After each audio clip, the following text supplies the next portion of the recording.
Pero right now, parang binibigyan kayo ng chance ni universe na makalipad. Ibon mang may layang lumipad.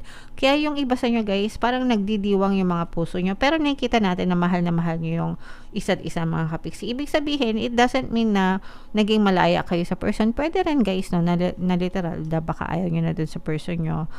And binigyan na kayo ng kalayaan. Pero yung iba guys, parang I'm sensing na problema yung pinagdaanan nyo and freedom sa problema.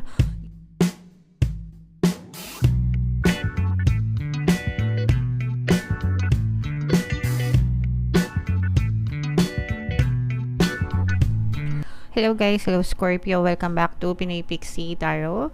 Ang pamagat ng episode natin for tonight is silip sa pag-ibig. Ito yung ating monthly love scope para ngayong May para sa Scorpio, Sun, Moon, Rising, Sign, and Venus. General reading lang guys, pwede mag-resonate, pwedeng hindi, combination ng positive and negative energy. Pwedeng ma-pick up yung energy nyo guys, pwedeng ma-pick up yung energy ng person nyo. Roles can be reversed. If in case hindi kayo naka-resonate dito, try nyong panoorin yung video dun sa zodiac sign ng person nyo mga kapiksi. Baka nandun yung energy nyo guys. So, dito sa deck na to guys, tingnan natin yung nakaka-impluensya dun sa inyong relationship. Meron tayong freedom, control, meron tayong gifts, meron tayong dating queen, long distance, at saka mature woman guys. So, dito guys, nararamdaman ko na parang masaya kayo, no? Kasi parang nakalaya kayo, mga kapiksi. Lalo na itong LDR na to. So, baka long distance kayo ng person mo. And for some of you, parang feeling ko, somehow, it gave you an impression na, wow, kahit papano, hindi na ako masasakal. Especially if may control issues yung person nyo, guys.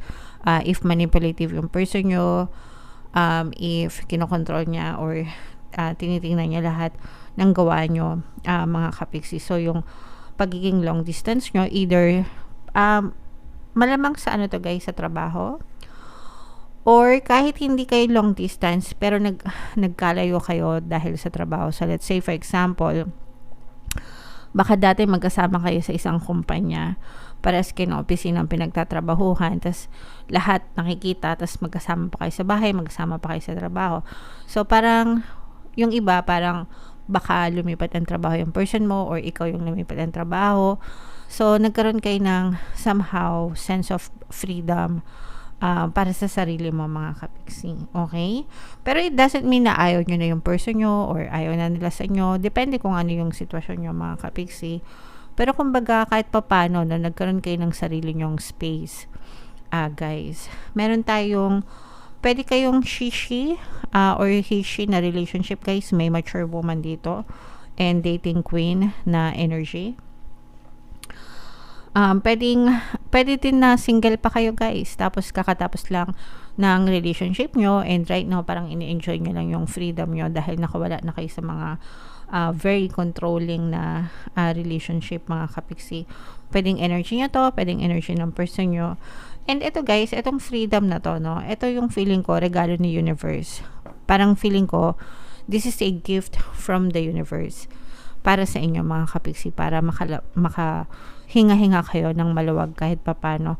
Also, yung freedom, this can also signify yung freedom sa mga problema sa relasyon. Pwede namang in a relationship pa kayo ng person mo, mga kapiksi, nagsasama pa rin kayo, magkasama pa rin kayo, pero nakalaya na kayo sa mga problema na pinagdadaanan nyo sa relationship nyo. And it's a gift from the universe. Alright? Okay, so comment down below guys, take it how it resonates. Hindi yan magre-resonate sa lahat sa inyo. Pero if ever man na naka-resonate kayo guys, comment down below. Okay? So, tingnan natin yung mga ganap sa love life nyo guys. Shuffle ko to. Habang sinashuffle natin to, panoorin nyo muna yung video natin regarding sa ating paano mag-manifest ng abundance video course. Kapiksi, sawa ka na ba sa mga struggles at hirap sa buhay mo? Masipag ka ba at masikap sa buhay ngunit hindi ka pa rin umaasenso? Ilang beses ka na bang nag-attempt magnegosyo at mag-invest pero palagi ka pa rin nalulugi? Sa pagkakataon na ito ay maaaring may subconscious beliefs ka na nagiging balakid sa iyong pag-unlad at pagyaman. Introducing, paano mag-manifest ng abundance video course.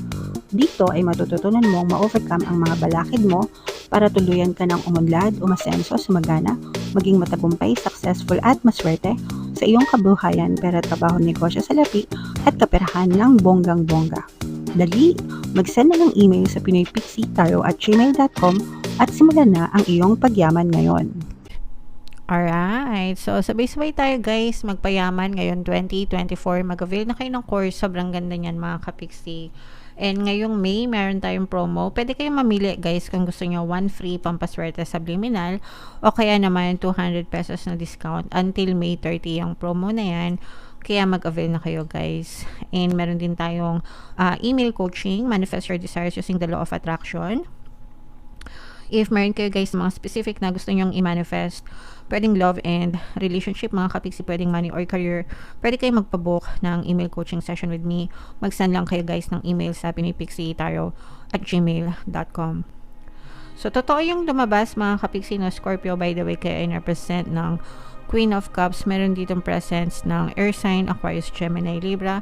For some of you, maaaring may air element ka or air sign yung person mo. Pero yung nakita natin guys na freedom, totoo yan kasi for some of you guys, parang feeling ko matagal kayo nagkaroon ng struggle dun sa relationship nyo mga kapiksi, and right now parang binibigyan kayo ng chance ni universe para makalipad. For some of you, parang meron kayong issue na paulit-ulit na nangyayari o kaya na-stuck kayo sa isang negative situation, may mga emotional pain na nangyari or pinagdaanan nyo mga kapiksi, pero right now parang binibigyan kayo ng chance ni universe na makalipad. Ibon mang may layang lumipad. Kaya yung iba sa nyo guys, parang nagdidiwang yung mga puso nyo, pero nakikita natin na mahal nyo yung isa't isa mga kapiksi. Ibig sabihin, it doesn't mean na naging malaya kayo sa person. Pwede rin guys, no, na literal, baka ayaw nyo na dun sa person nyo and binigyan na kayo ng kalayaan. Pero yung iba guys, parang I'm sensing na problema yung pinagdaanan nyo, and freedom sa problema yung regalo sa inyo ng universe right now. Kasi nakikita natin na super mahal na mahal nyo yung isa't isa mga kapiksi with this energy, okay? And parang feeling ko na isalba, no? For some of you, pwedeng na isalba nyo yung relationship nyo dahil dun sa magandang pangyayari. Parang nagkaroon ng turn of events mga kapiksi, and nakawala din kayo. Kumaga na-hit nyo yung bullseye, na-hit ng bullseye. Nagkaroon ng solusyon dun sa mga problema nyo mga kapiksi. And right now, parang ngayon, parang feeling ko tinitimbang nyo pa then no, yung sitwasyon kung pang matagalan na ba yan mga kapiksi, or baka meron pang ibang mangyari, okay?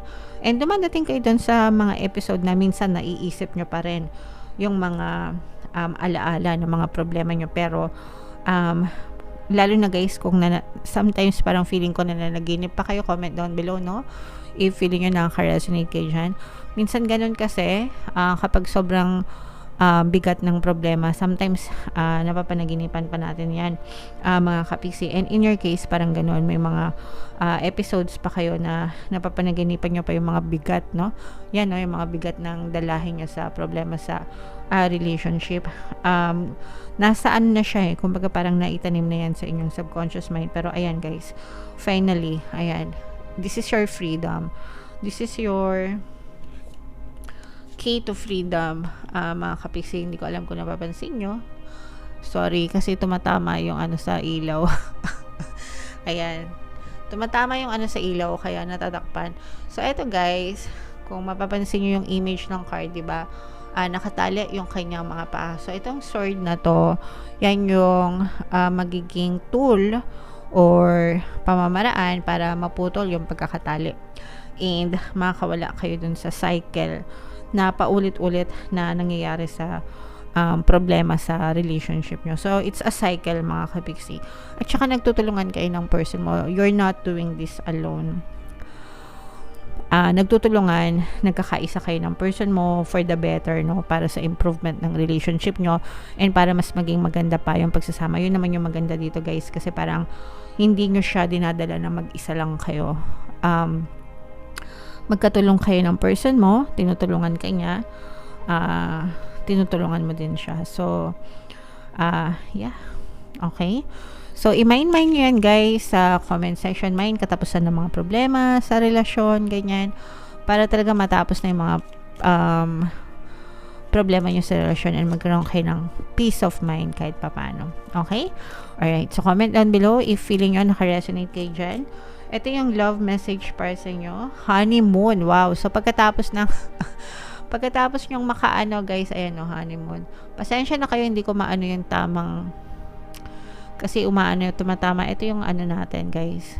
Yung tumatama, yan yung patungan ng mic cellphone natin. Anyway, honeymoon, no, mga kapiksi, no. So, for some of you, parang nagsisimula ulit kayo ng person mo para dun sa magandang relationship nyo with this honeymoon energy. For some of you guys, parang pwedeng literal na baka mag-honeymoon ulit kayo ng person mo, lumabas kayo ngayong summer, mag-travel kayo, di ba? Pero yung iba sa inyo, guys, parang feeling ko this is a new beginning ulit.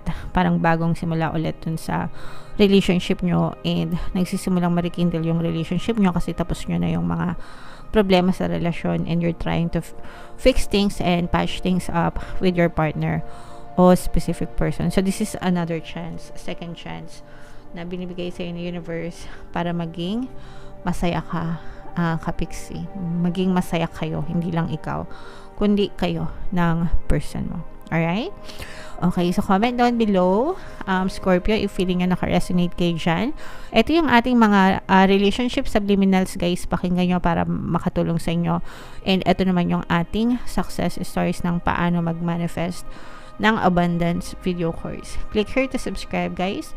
And click here to join our membership program. Thank you for liking, sharing, and subscribing. And see you again next time. I love you all, guys. Have a nice day. Bye-bye.